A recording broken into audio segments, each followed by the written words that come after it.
As coisas estão ficando cada vez mais sombrias por aqui, e as notícias que têm saído sobre o que realmente acontecia nas festas de Sean Combs, das quais as celebridades participavam, parecem ter saído de um filme de terror. Mas isso só acontece porque mantivemos os olhos fechados por muito tempo. Os sinais sempre estiveram lá. Até mesmo pessoas do meio tentaram nos alertar durante anos, por meio de filmes, músicas, livros. Ainda assim, quem poderia imaginar que a realidade seria tão sombria? Everybody's dead. Nesse vídeo, vamos falar um pouco sobre o filme Pisque Duas Vezes, que é praticamente um relato do que acontecia nessas festas. Vamos falar sobre os rituais e também vou compartilhar o depoimento de duas mulheres que alegam ter estado presentes e descreveram os horrores que aconteciam nas festas, envolvendo homens, mulheres, crianças e, pasmem, até animais. E embora eu tenha um certo receio de trazer essas matérias aqui, eu sei que aquele que está comigo não dorme. Além disso, essas notícias são apenas um repasse, pois vários outros meios de comunicação já estão falando sobre isso há meses. É realmente tudo muito chocante e eu não julgo quem leva um pouco de tempo para acreditar, realmente é difícil. Everybody's dead.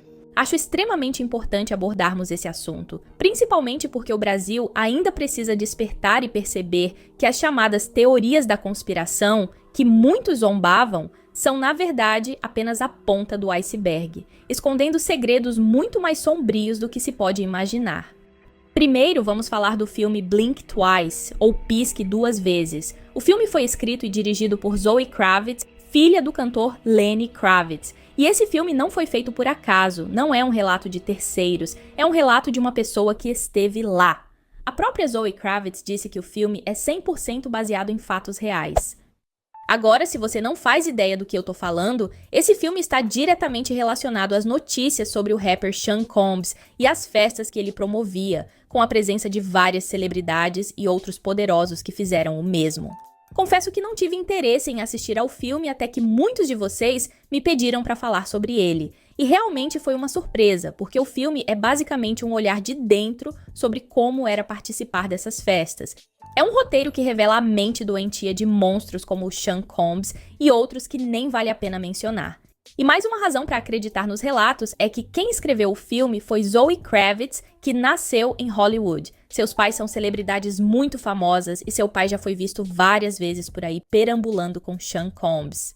Então é muito provável que Zoe tenha visto ou ouvido em primeira mão algumas das coisas que inspiraram esse filme, até porque ele foi escrito antes de tudo o que está acontecendo agora. Vou tentar não dar muitos spoilers, mas já aviso que, obviamente, haverá alguns.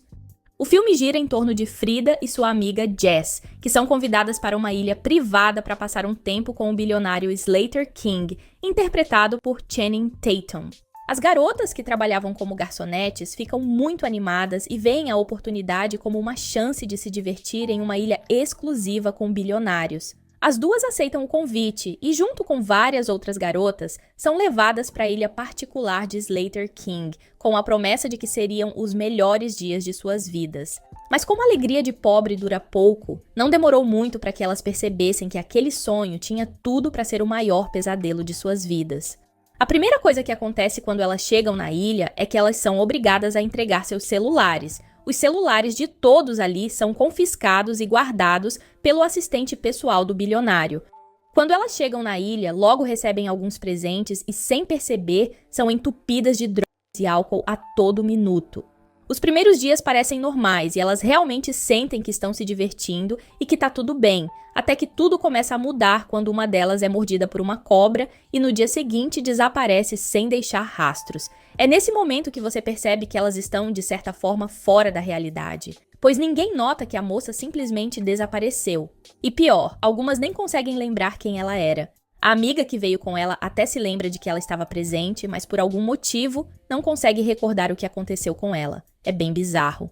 A partir desse momento, Frida começa a perceber que tem muitas coisas que ela simplesmente não consegue se lembrar. Durante o dia, tudo parece divertido e perfeito, mas à noite, depois do jantar, parece que a memória dela se apagava e no dia seguinte ninguém se lembrava do que tinha acontecido na noite anterior. Depois de algum tempo nessa situação, Frida começa a entender por que elas não se lembravam de nada. Elas estavam sendo drogadas, e ao contrário do que se imagina, elas não eram pelas bebidas, mas pelo perfume que estava dentro da sacola de presentes que elas ganharam ao chegar na ilha. Nenhuma delas fazia ideia de que o perfume estava batizado com uma substância que as fazia esquecer de tudo. Então chega a parte mais horrível de todas. Na verdade, elas estavam sendo estupradas a noite inteira pelos vários bilionários presentes na ilha. Elas ficavam completamente sedadas, incapazes de se lembrar dos abusos que estavam sofrendo. É muito desconfortável de assistir, e é ainda mais perturbador saber que isso realmente acontece por aí com mais frequência do que a gente imagina. E aqui mesmo nos comentários eu vi alguns inscritos dizendo que os relatos do filme são mais parecidos com o caso do monstro Jeffrey Epstein, mas as atrocidades do Epstein eram um pouco diferentes. Ele era um cara que literalmente comandava uma rede extensa de tráfico humano em sua ilha, e quase todas as suas vítimas eram menores de idade. Já o Sean não faz acepção de pessoas. Ele ia atrás de todos os tipos: homens, mulheres, adultos, adolescentes, crianças e, como vocês verão mais à frente, até mesmo animais. Mas eu vejo que a questão da ilha, de como tudo acontecia, também pode ser associado ao Epstein, então pode ser que seja uma mistura dos dois. Mas Zoe com certeza usou Sean Combs como inspiração.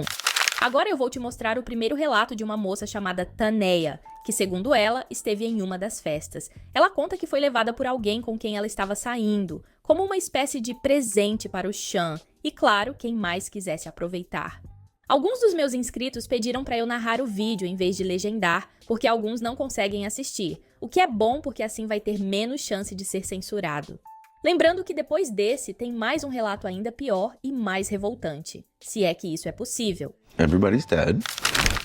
Eu era a única garota negra, então fiquei tipo, vou conhecer o Sean Combs e provavelmente vou ter que cantar pra ele. Mas tentei manter a compostura. Então basicamente chegamos lá, o segurança nos revistou e colocou nossos telefones em uma bolsa.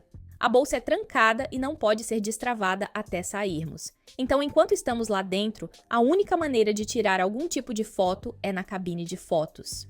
Eu estava andando por lá e um dos filhos dele, não vou dizer qual, estava tipo recrutando quem eles queriam para entrar na casa, porque a Free Coffee é dentro da casa e no quintal. Tem uma piscina e eles tocam música eletrônica bem alta. A música eletrônica te deixa meio tonta porque é como uma rave ou algo assim.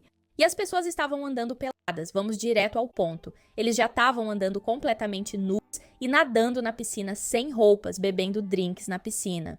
E tem uma garçonete andando e servindo bebidas para as pessoas, só passando as bebidas e as pessoas simplesmente pegando. Os filhos dele me viram andando com umas garotas, mas acabamos nos separando, e eu fiquei andando com uma garota porto-riquenha. Então o filho do Sean disse: "Vem aqui." Então eu fui até ele e ele me deu uns sapatos brancos de um tecido felpudo e eu disse: "O que eu devo fazer com isso?" Ele respondeu: "Entre na casa com isso. Todo mundo que recebe esses sapatos pode entrar na casa, mas nem todo mundo pode entrar nessa casa. Então eles estão literalmente escolhendo seletivamente quem eles querem." Então perguntei: "E minha amiga?" E ele respondeu: "Não, só você." Eu vi o Sean lá e também vi o príncipe. Eu não vou dizer o que ele estava fazendo, mas era algo realmente louco. Eu fiquei nervosa, era muito louco. Eu não gosto de expor as pessoas, posso falar sobre mim, mas quando se trata de outras pessoas, eu não gosto. Mas ele estava fazendo algo muito pessoal, digamos assim, para que nós víssemos e ficássemos excitados. Entendeu? Ele estava fazendo algo com ele mesmo. E eu perguntei para a menina: "Você tá vendo isso?" E ela disse que sim. O que me chamou a atenção foi que ele veio até mim e perguntou por que eu não estava dentro da casa. Eu perguntei para ele o que ele queria dizer com isso e ele perguntou como eu estava aproveitando a casa dele. Então ele começou a falar: "Ah, você é aquela de quem eu estava falando com o príncipe. É muito bom te conhecer. Sua vida nunca mais vai ser a mesma." Mas indo direto ao ponto, eu acabei entrando na casa porque ele insistia para eu entrar. Então pensei: ok, vou entrar nessa casa. Mas aí a minha amiga falou: "Espera aí, deixa eu só colocar esses sapatos e ver o que tem nessa casa." Eu entrei lá e olha, eu não julgo as pessoas. Mas você sabe quando alguém está fora de si e você sabe quando não quer fazer parte de algo. É como se eu estivesse vendo coisas que você só vê em filmes. Em um canto tinha uma coisa, outro canto tinha gente fazendo sexo. E eu nem sei o que eu posso falar aqui porque eu não quero me incriminar. Mas eles estavam vestidos como bonecas Barbie. Pessoinhas pequenas, ok? E eu não vou falar o tipo de pessoinhas pequenas, ok? E eu fiquei olhando e pensando o que aquelas pessoinhas estavam fazendo lá, vestidos daquele jeito, usando batom vermelho. Eles não deveriam estar lá. Mas eu fiquei pensando que talvez seja algum tipo de produção acontecendo. Mas por que eles estariam nessa festa às 7 da manhã com adultos? Aí eu olhei pro outro canto e tinha essa pessoa desmaiada e fiquei tipo, o que está acontecendo aqui? Aí eu vejo umas modelos de Instagram e comecei a ficar um pouco mais confortável. Aí eu vejo Sean Combs andando pela casa me encarando, com um olhar de quem estava me perguntando se eu concordava com aquilo, o que eu estava achando daquilo tudo. Aí eu lembrei da minha amiga que estava lá fora e saí fora da casa sem acreditar no que eu tinha visto. Eu saí porque não quero me envolver com esse tipo de coisa, porque uma vez que eu vejo alguma coisa assim, eu não consigo esquecer, fico tendo flashbacks com isso. Então quando eu saí de lá, apareceu outro rapper, um rapper bem conhecido, que começou a tocar meu corpo. E agora parecia que todo mundo já estava fora de si a esse ponto, ou estavam bêbados ou sob efeito de drogas, e obviamente com aquela música eletrônica tocando. Aí eu comecei a me sentir presa lá e eu não gostei. Eu reconheço o diabo quando eu vejo ele porque eu sou espiritual, eu sei quando algo não tá certo. Não tô julgando, mas só não quero fazer parte disso.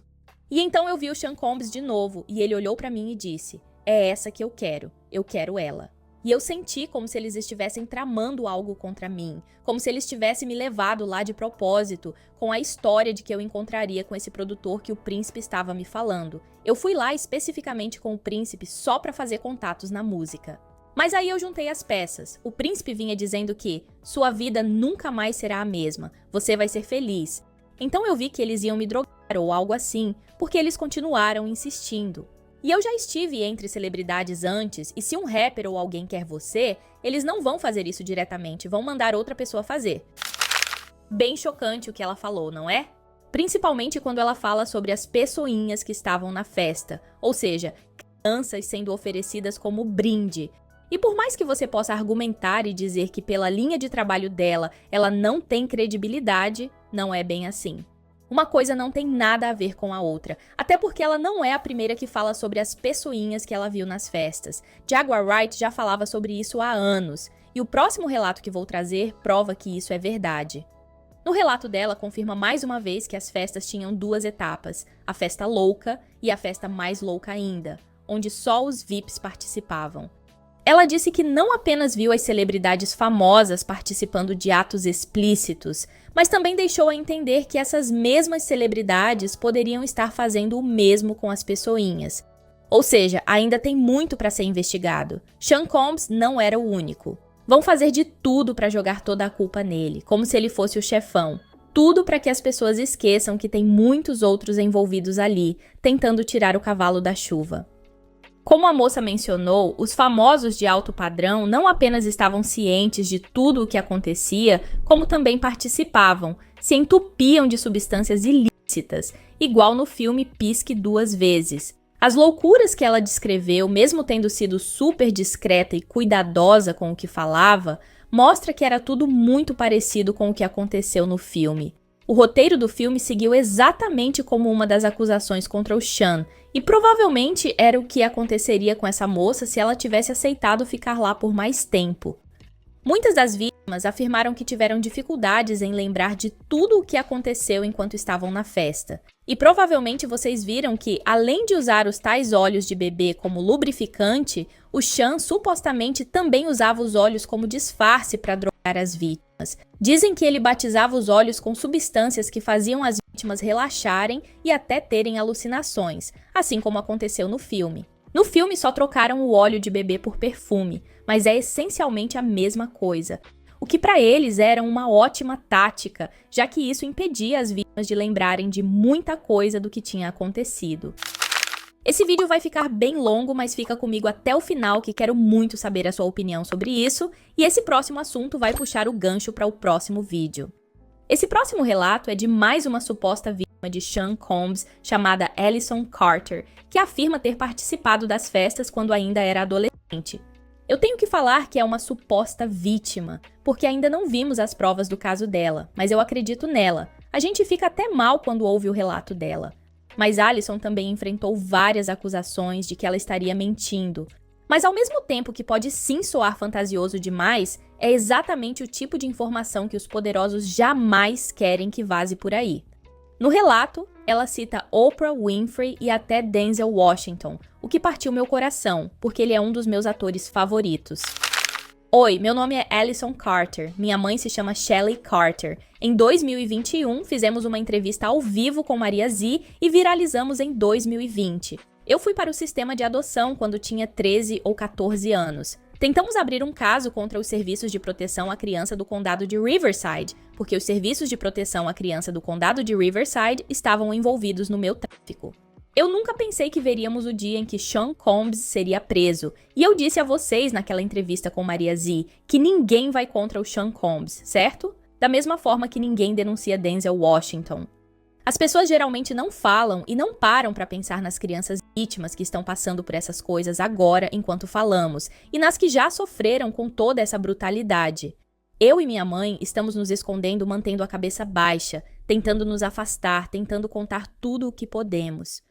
E agora, finalmente, temos pessoas nos enviando mensagens, investigadores, pessoas que querem falar. Só porque agora isso está em alta. Ainda assim, ninguém está falando sobre as crianças. Todos os adultos estão apenas se protegendo. Aí todos estão dizendo que não sabiam que tinha crianças lá, mas sabiam que essas festas não estavam certas. Não eram apenas festas loucas, eram rituais de orgias satânicos. Não tinha só adultos nas festas. Os adultos eram responsáveis pelas crianças escravas sexuais que estavam na festa. E uma dessas crianças era eu. Agora, os que estão vindo atrás de nós, falando que agora que o Sean Combs está preso, eu posso falar. Por quê? Porque nós já tentamos abrir um caso no Serviço de Proteção à Criança e entregamos 8 meses de provas, 8 meses de evidências, e eles não fizeram nada, absolutamente nada. Eles pegaram esse caso e esconderam. Então, se você é um sobrevivente e uma vítima de verdade, tome cuidado, porque esses números de telefone que eles estão divulgando, eu não confio neles, eu não ligaria para eles. Eles pegam suas informações para ver o que você tem, pegam tudo e depois encerram o caso. Estão fazendo um inventário, então não confie neles. Não confie nos federais, não confie nos juízes, eles são todos culpados, são todos corruptos. Alguns de vocês aí estão até tentando dar a desculpa de que sabiam que eles eram maus, mas estavam lá só tentando descobrir o que estava acontecendo. Tem um monte de gente fugindo, se escondendo, porque todos sabem que tinha crianças nessas festas. Mas então por que ainda não estamos falando sobre as crianças? Quando vamos falar sobre elas? Todos estão exigindo respostas das vítimas, mas por que vocês não estão exigindo da mídia?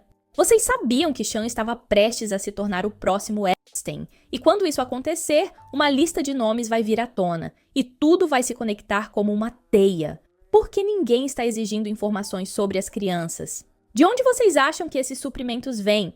Vocês realmente acreditam que milhares de frascos de óleo de bebê eram para quem? Ou que os $65 mil gastos em hot dog e pizzas eram para quem? Quem vocês acham que estava sendo traficado pela fronteira? Os serviços de proteção à criança são os fornecedores. Alguém vai falar sobre isso? Para onde vocês acham que essas crianças estão indo? Aquelas pessoas que vocês admiram e amam, vocês não vivem no mundo que pensam que vivem. As pessoas que vocês acham que são inocentes estão prestes a mostrar quem realmente são. Eu venho gritando isso há anos, e agora muitas dessas pessoas estão correndo para se proteger, deletando suas redes sociais. Megan Fox, Tyra Banks, Steve Harvey, por que estão fugindo? Sabe de uma coisa? Parte de mim acha bom que estejam fugindo, porque agora eles vão sentir como é ter que abrir mão de tudo por 2 segundos de falsa paz. Mas nem por 1 segundo eles terão paz de verdade. Eles podem correr, mas quando as coisas começarem a desmoronar, vão ver o que é ter o mundo se voltando contra eles. E quanto às vítimas, o trauma delas permanece todos os dias por causa do que essas pessoas fizeram, mas só se fala disso quando o assunto está em alta, não é? Nós temos evidências legais para divulgar, só não sei mais qual é o propósito. Sim, eu estive em uma festa de Sean Combs, eu fui usada como um brinde de festa, mas eu já disse, 7 meses atrás eu já sabia que Sean Combs e Oprah seriam presos. Eu sabia disso 7, 8 meses atrás. Nós garantimos que tínhamos documentos juramentados e muitas provas legais, porque sabíamos que uma lista de pessoas estava prestes a ser exposta. Você não pode fugir para sempre. Existem muitas vítimas, vítimas que vocês nunca vão saber os nomes, vítimas que vocês nunca vão ouvir o riso delas, vítimas que vocês nunca vão saber quem eram porque todo mundo estava ocupado demais curtindo as músicas deles. Eu não disse pra vocês que a música é como um diário? Vocês percebem isso agora? Vocês entendem que a música deles é o diário deles? Todos esses rappers estão te contando o que fizeram. A música está te dizendo o que eles fizeram. A comédia e a arte são um reflexo da vida. Vamos ser claros, promotores federais. Vocês têm vídeos de câmera de segurança da casa do Sean de 2008 a 2010. Olhem nessa época, vocês vão encontrar o vídeo dela. E agora todo mundo dizendo, isso não pode ser verdade. Ele não pode estar fazendo rituais satânicos. Não tem como. Eu digo que tem sim. E agora que vocês estão vendo isso, o que vão fazer a respeito? Vocês pediram as evidências. Agora que tem as evidências, o que vão fazer a respeito? Essas festas envolvem crianças. A mídia está tentando fazer parecer que não, mas elas envolvem sim crianças e também envolvem animais. E os adultos que juram que saíram de lá à 1 da manhã, você não deveria nem ter estado lá em primeiro lugar. E além disso, se você sabia que haveriam crianças chegando depois de certo horário, por que diabos não disse nada até agora? Covardes. Todas essas pessoas dizendo que sabiam que ele era louco, mas estavam lá, você é culpado também. Eu disse pra vocês, todos são culpados. E aqueles que estão dizendo por aí que saíram de lá 1 da manhã, tentando se proteger. Denzel, você é um mentiroso. Eu acredito que aqui ela esteja se referindo a Denzel Washington dizer que foi embora da festa do Sean Combs antes de 1 da manhã, porque não concordou com o que viu. Como você ouviu, Alison deixou claro que essas não são apenas festas loucas, mas sim rituais. O que ela está descrevendo são rituais semelhantes aos do filme, de olhos bem fechados. Eu sei que muitas pessoas se recusam a acreditar que isso seja real, que parece fantasioso demais. Mas, pessoal, não há mais como fugir. Com tudo o que tem acontecido com Sean Combs ultimamente, você ainda tem coragem de dizer que isso não existe? Eu até entendo o ceticismo de alguns, porque realmente manter a venda nos olhos é mais confortável do que removê-la. Não é fácil aceitar que vivemos em um mundo tão cruel, onde coisas tão terríveis acontecem, mas isso não muda o fato de que essas coisas existem, quer você acredite ou não. Os rituais que ela mencionou são parecidos com os que várias seitas fazem como oferenda ao deus deles, aquele que provém a fama, o dinheiro e o poder que eles tanto querem, como a Telema, por exemplo, que é a seita que Aleister Crowley criou e que os famosos amam seguir. O próprio Jay-Z já usou até camisa promovendo isso. A energia sexual é uma forma de manifestação, e esses ocultistas acreditam que podem controlar suas vítimas através dessa energia. E tem fundamento científico nisso. O ato sexual libera uma grande quantidade de energia, e essa energia tem o poder de criar laços profundos e, em muitos casos, até de prender e controlar uma pessoa emocionalmente e psicologicamente. É por isso que vemos pessoas que, mesmo sabendo que estão em relacionamentos prejudiciais ou abusivos, têm dificuldade em se libertar. Esses ocultistas entendem esse poder e utilizam essa energia de forma manipuladora, acreditando que ela lhes dá controle sobre as mentes e os corpos de suas vítimas. Eles usam isso como parte dos rituais, como uma forma de oferenda. E vamos falar mais dessas seitas e rituais nos próximos vídeos. Eu acredito que esse é um assunto muito necessário para todos nós. Precisamos abrir nossos olhos e parar de enxergar essas celebridades como pessoas especiais, principalmente ajudando as próximas gerações a não caírem nas armadilhas que nós caímos. O único especial que merece a nossa adoração é o Criador Deus, Jesus, que deu sua vida para nos salvar da escuridão que essas celebridades querem nos envolver. Aproveita e compartilhe esse vídeo com pessoas que também precisam abrir suas mentes e ficar atentas às armadilhas desse mundo midiático em que vivemos. Deixa aí nos comentários sua opinião sobre toda essa história e te peço para deixar o seu like nesse vídeo e te convido a se inscrever no canal caso não seja um inscrito. Vai ser ótimo ter você aqui com a gente. Muito obrigado por ficar até aqui, eu te vejo nesse vídeo aqui e beijos no coração.